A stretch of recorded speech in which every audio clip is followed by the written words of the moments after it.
اور یہ بات تو طے ہے کہ اب کچھ نسلوں کی بات باقی ہے، یہ مقابلہ تو ہونا ہے، ہو کر رہے گا۔ میں نہیں سمجھتی کہ ہمیں یہ سب پیش آئے گا۔ اسرار صاحب تو کہا کرتے تھے 50-60 سال کی بات ہے، لیکن میرا یہ گمان ہے، یہ حسن ظن ہے کہ پہلے یہ تہذیب ختم ہو، کیونکہ ایٹم بم تو چلنے نہیں ہیں، اور جو آخری جنگیں ہیں وہ تو تلواروں سے لڑی جانی ہیں۔ تو پہلے جو ہے یہ 6th جو ہے ایکسٹینشن ہونا باقی ہے۔ دیکھیے میں سمجھتی ہوں گلیشیئر پگھلیں گے اور دنیا کا نقشہ بھی بدلے گا اور حالات بھی بدلیں گے، اور پھر یہ سب کچھ شروع ہوگا، میں یہ سمجھتی ہوں۔ اب اللہ جو ہے وہ جس طرح چاہے کام کرے، کس طرح یہ سب ختم ہوتا ہے اور پھر کس طرح جو ہے نئے سرے سے اس سلسلے کا آغاز ہوتا ہے۔ لیکن بہرحال چند نسلوں کی بات ہے، ہمارے بچوں کے بچوں کو نہیں تو ان کے بچے جو ہیں ان کو یہ زمانہ دیکھنا پڑے گا، دیکھنا تو پڑے گا۔ بس دعا کریں کہ اللہ انہیں استقامت دے اور اللہ انہیں بہترین لوگوں میں شامل کرے، کیونکہ جو اس دور میں انکار کریں گے وہ بدترین لوگ ہوں، تو اللہ انہیں بہترین لوگوں میں شامل کرے۔ یوم یاتی، یہ وہ دن ہوگا، آ جائے گی، لا نہ تکلم، نہ کلام کرے گا، نفس کوئی شخص، الا مگر باذن ہی، اس کے اذن کے ساتھ، فہم ان میں سے کچھ شقیون بدبخت ہوں گے، وسعید اور بعض خوش بخت ہوں گے۔ جب یہ دن آ جائے گا تو کوئی شخص اللہ کی اجازت کے بغیر بات بھی نہیں کرے گا، اور بعض ان میں سے خوش قسمت ہوں گے اور بعض بدبخت ہوں گے۔ اچھا، سورہ بقرہ میں بھی آپ پڑھتے ہیں نا آیت الکرسی میں، وما یشفع عنده الا باذنہ، یہاں بھی اللہ فرماتے ہیں لا تکلم نفس الا باذنہ، اس کے اذن کے بغیر کوئی بات نہیں کرے گا۔ پھر وہی عقیدہ ہے جس پر ضرب لگائی جا رہی ہے، کیونکہ شرک ہمیشہ اسی سے پھوٹتا ہے۔ فلاں بابا جی بچا لیں گے، فلاں پیر صاحب بچا لیں گے، فلاں نبی بچا لیں گے، جیسے عیسیٰ علیہ السلام کے متعلق عیسائی کہتے ہیں کہ جی وہ ہمیں بچا لیں گے، انہوں نے ہمارا کفارہ دے دیا وغیرہ۔ اب مسئلہ یہ ہے کہ اس طرح کی ساری باتیں بے اصل ہیں۔ اللہ کہتے ہیں میرے سامنے بلا اجازت کوئی بات بھی نہیں کرے گا، قیامت کے دن کسی کی جرت نہیں ہوگی، کوئی کچھ کہنا چاہے گا تو کیا کرے گا؟ اجازت طلب کرے گا، اجازت ملے گی تو بات کرے گا۔ ابراہیم بھی ایسا نہیں کریں گے، اللہ جی میں بات کرنا چاہتا ہوں، اپنے حدیث بہت دفعہ سنی، بخاری کی حدیث ہے، مسلم کی حدیث ہے، بالکل صحیح ہے سند کے اعتبار سے۔ قیامت کے روز ابراہیم علیہ السلام سے ان کا باپ آ کے ملے گا اور کہے گا ابراہیم آج مجھے بچا لے۔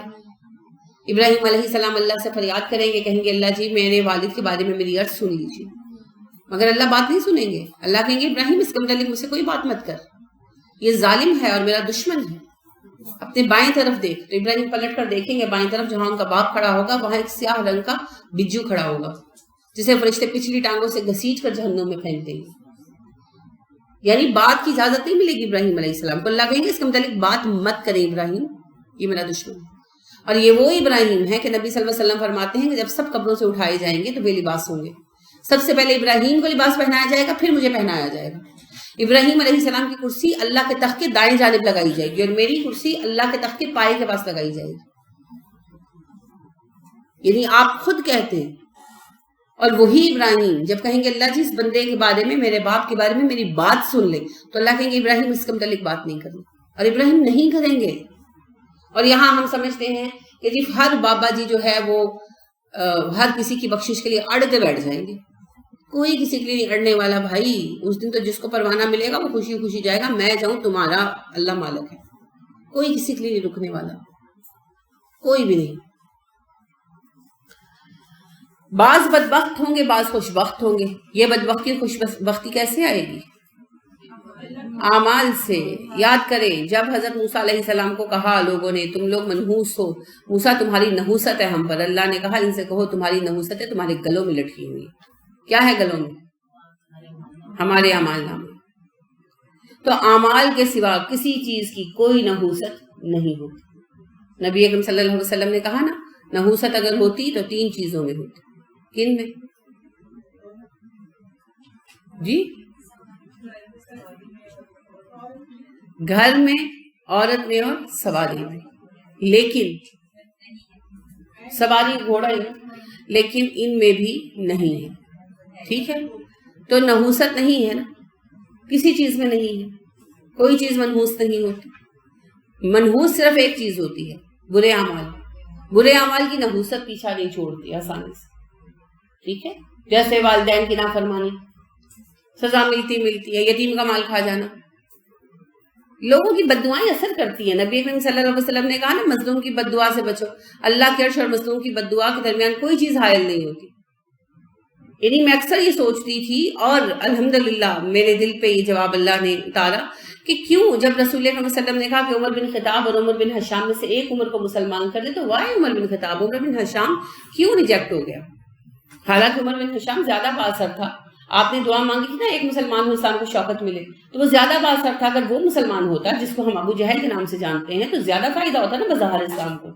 تو کیوں نہیں وہ مسلمان ہوا؟ اس کے پیچھے کتنوں کی بد دعائیں تھیں، کتنوں کی بد دعائیں تھیں.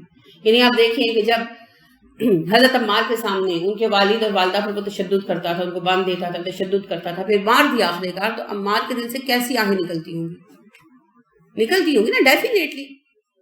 تو پھر کیسے اس کے اور اللہ کے درمیان سمجھوتا ہوتا؟ وہ دعائیں کیسے، بد دعائیں جو ہیں وہ کیسے حائل نہ ہوتی؟ تو برے اعمال یہ ہے نحوست، یہ ہمارے راستے روک دیتے ہیں، راستوں کے پتھر بن جاتے ہیں.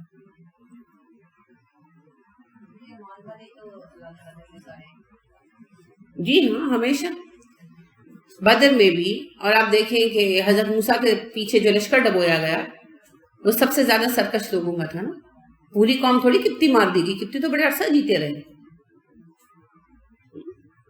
تو لہٰذا برے اعمال وہ نحوست ہیں جو ہمیں ہدایت سے روک دیتے ہیں.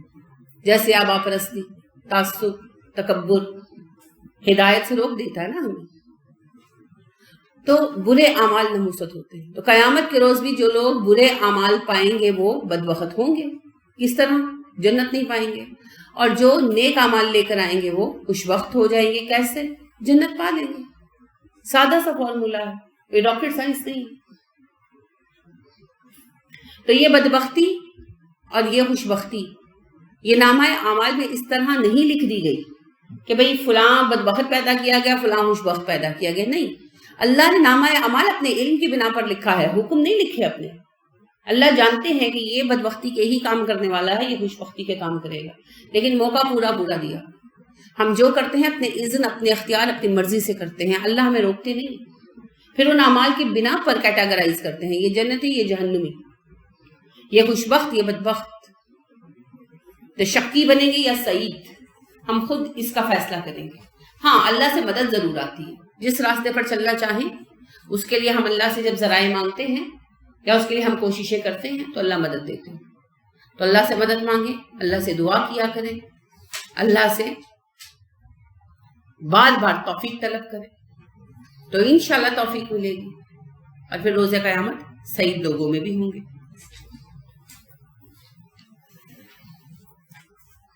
فَأَمَّا الَّذِينَ رہے وہ لوگ شکو جو بدبخت ہیں، فَفِي النَّارِ وہ جہنم میں ہوں گے.